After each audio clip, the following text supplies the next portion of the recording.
أهلا وسهلا فيكم ويسعد أوقاتكم. وصفتي لليوم هي من أنجح وأطيب الوصفات يلي عملتها، وصفة جدا لذيذة. إن شاء الله رح أعمل معكم مفتول البرغل، أكلة طيبة وشهية. تابعوا معي الفيديو للآخر لحتى تشوفوا طريقة العمل. بتمنى ببداية الفيديو تعملوا لايك للفيديو واشتراك بالقناة. في البداية رح أحضر تتبيلة الدجاج: ملعقتين صغار من الملح، ملعقة صغيرة من الفلفل الأسود، ملعقة صغيرة من بهار الهيل، وملعقة صغيرة من بهارات الكاري، نصف ملعقة من القرفة باودر، بالإضافة لملعقة صغيرة من بهارات الدجاج. رح أنزل عليهم عصير ليمونة، 4 ملاعق من زيت الزيتون، وملعقتين صغار من معجون الطماطم. بحرك كل المكونات لحتى يمتزج الخليط. هلا رح أنزل الدجاج رح يكون نظفته مسبقا.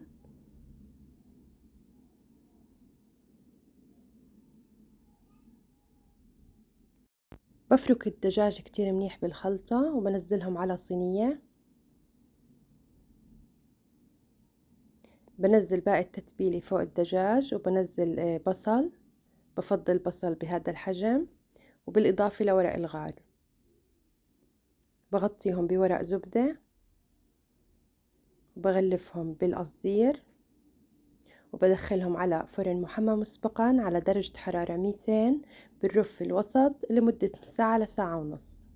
بالنسبة لمفتول البرغل، بطنجرة رح أنزل كمية منيحة من زيت الزيتون، رح أنزل عليهم حبات البصل، بحركهم شوي. هلا رح أنزل عليهم الحمص، الكمية اختيارية، أنا نزلت كمية منيحة.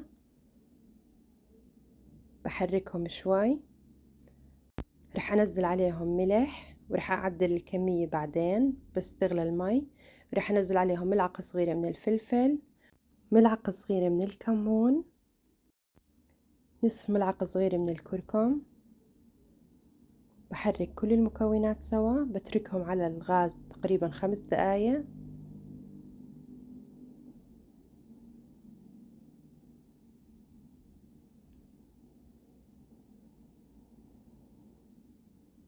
هلا رح أنزل البرغل. أنا استخدمت برغل حبة كاملة، الكيس كيلو، رح استخدم نصف كيلو 500 جرام.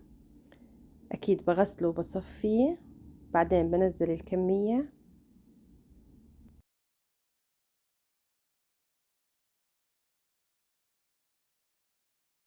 بحرك البرغل مع البصل والحمص، ورح انزل عليهم مرق الدجاج.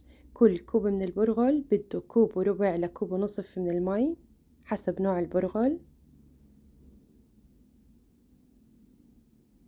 بس يبدأوا يغلوا بوطي النار وبتركهم تقريبا مدة نصف ساعة. بس توصل المي لمستوى البرغل تقريبا نصف استوى، بغطي عليه وبهبط النار على آخر شي، وبخليه تقريبا 10 دقايق. بعد 10 دقايق بنزل عليهم كمية من زيت الزيتون، البرغل كتير بحب زيت الزيتون.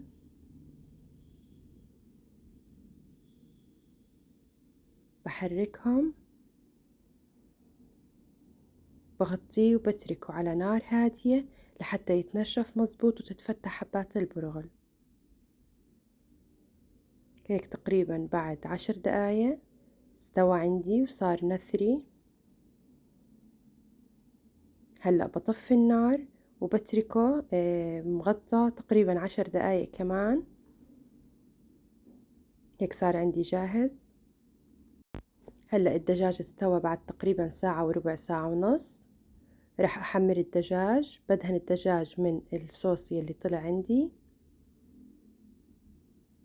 بعد ما أحمره بقلبه على الوش التاني، وبرجع بحمره مرة تانية. ما بتصدقوا نكهة الدجاج وريحته قد طيبة. هلا رح أحمره.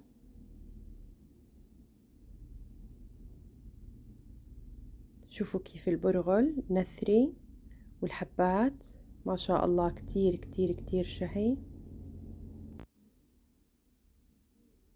هيك الدجاج صار عندي جاهز. شوفوا اللون ودايب. بنزله فوق مفتول البرغل، بنزل البصل يلي كان معه،